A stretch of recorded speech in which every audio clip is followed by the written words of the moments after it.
A 200-pound English Mastiff sat in a shelter for 248 days. 17 families came to see him. Every single one walked away. Then one woman signed the papers, and what happened inside her house at 3:17 a.m. 5 months later proved that every single one of those 17 families had made exactly the same mistake. Diana Walsh was 41 years old, separated 8 months earlier and living alone in a house in Denver, Colorado that she had spent 15 years filling with a life that now felt borrowed.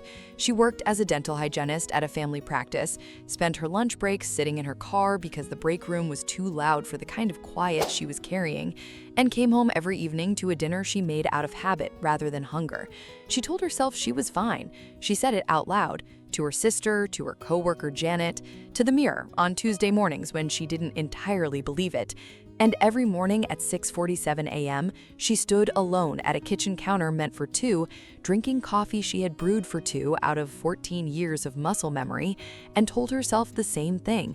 Fine, she was fine. On a Friday afternoon in November, Diana stopped at Highline Animal Rescue after her last patient of the day canceled. She had an extra hour and nowhere specific to be. She told herself she was dropping off the spare dog food she had in her trunk from a donation drive at work. 5 minutes, maybe 10. But the moment she stepped through the second set of doors and turned down the main corridor, she stopped. In Kennel 7, at the far end of the hallway, sat the largest dog she had ever been this close to. Deep fawn, 200 pounds, with a head so wide it seemed engineered rather than grown, and a black muzzle that absorbed the fluorescent light around it. His face was stacked in heavy wrinkles, fold over fold from forehead to jaw, the kind of face that takes a moment to understand. An English Mastiff, a breed descended from ancient war dogs that once marched with Roman legions across Europe and later stood guard over the great estates of England for centuries. Bred for loyalty so complete and so total, it becomes structural, the same way a wall is structural. Surrendered because his previous owner lost his house to foreclosure and moved into a studio apartment, leaving a single word on the intake form: sorry. He had been at the shelter for 248 days. 17 families had come to look at him. Every single one left without him. Too large, too expensive, too much space, too much dog. The shelter coordinator, a man named Aaron, had clearly told this story before and knew exactly which parts landed. He eats 8 to 9 pounds of food every week. Vet bills for a dog this size run higher than most people budget for. He will take your couch and half your bed within 48 hours, and you will not recover either of them. Diana was still looking at Rex while Aaron was still talking. Rex was sitting in the center of his kennel, not pacing, not barking, not performing anything at all, just sitting there with the stillness of something that had stopped expecting and was waiting out the remaining time. Then he stood, walked slowly to the front of his kennel, lowered his enormous head until his forehead rested against the bars, and closed his eyes, not asking, not begging, just resting there, quietly, the way something does when it has been patient for a very long time and is running low on reasons to continue. Diana signed the adoption papers 31 minutes later. The first 72 hours established several things on a permanent basis. Rex knocked over Diana's wine rack within 8 seconds of entering the house, not aggressively, simply by existing in the entryway at the wrong angle. When he stepped onto the couch for the first time, it sank 7 inches on the right side and held there. Diana measured it afterward. 7 inches, confirmed. She built him the largest orthopedic dog bed the pet store carried. Thick memory foam, bolstered edges. By 11:30 p.m., the bed was empty and undisturbed.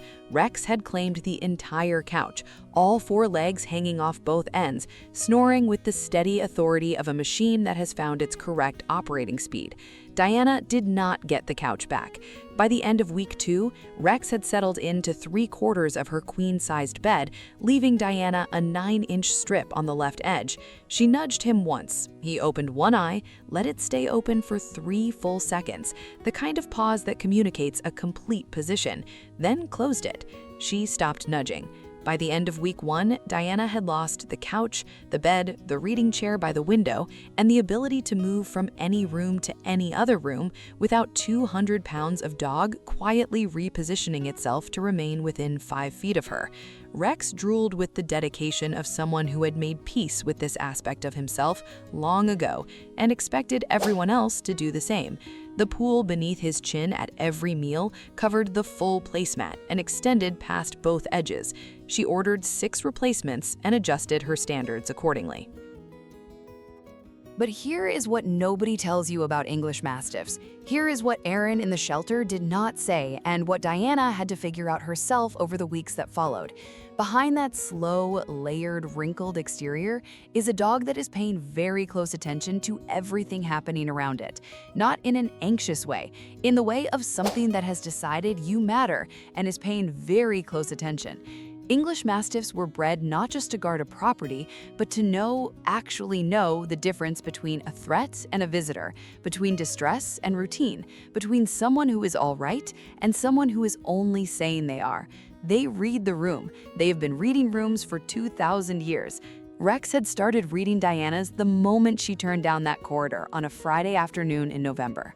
3 weeks after the adoption, Diana had the kind of day that finds whatever you have been quietly holding together and takes it apart without asking. A patient she had treated for years came in for a routine cleaning and mentioned, without knowing what it would do, that he had run into Diana's ex-husband downtown at a restaurant. She held herself together through 2 more appointments after that. She drove home without turning on the radio. She sat in her own driveway in the parked car for 9 minutes before she felt ready to go inside. She came in, set her bag on the kitchen floor, sat down beside it, and cried in the slow and tired way of someone who has been postponing it for months, and finally reached the end of the road. Rex came in from the living room. He did not hurry. He did not make any sound. He lay down directly in front of her, pressed the full length of his left side flush against her legs, and placed his head in her lap.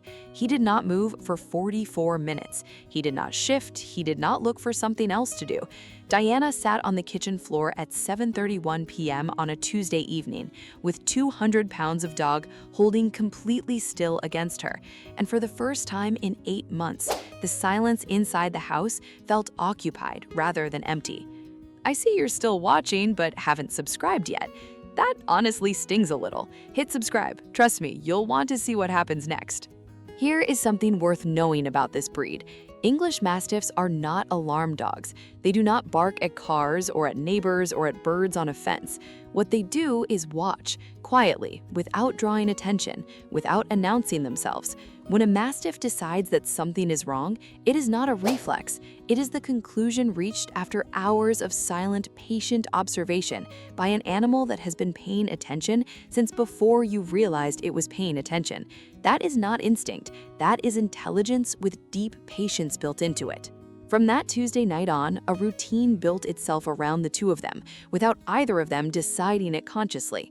Every morning at 6:47 a.m., Rex would walk to Diana's side of the bed and sit down directly on her feet, not on the floor beside the bed, on her feet, not hard enough to hurt, but with enough settled, deliberate weight that she could not ignore it and could not sleep through it.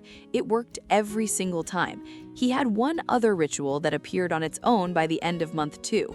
Every evening when Diana came home from work, Rex would locate the television remote, only the remote, never a shoe, never a sock, never anything else, carry it to the kitchen and set it down beside his water bowl. Diana tested this. She hid the remote in 3 different places on 3 different days. It didn't matter. It always ended up beside the water bowl. She eventually stopped trying to understand the reasoning and just made sure the remote was somewhere accessible.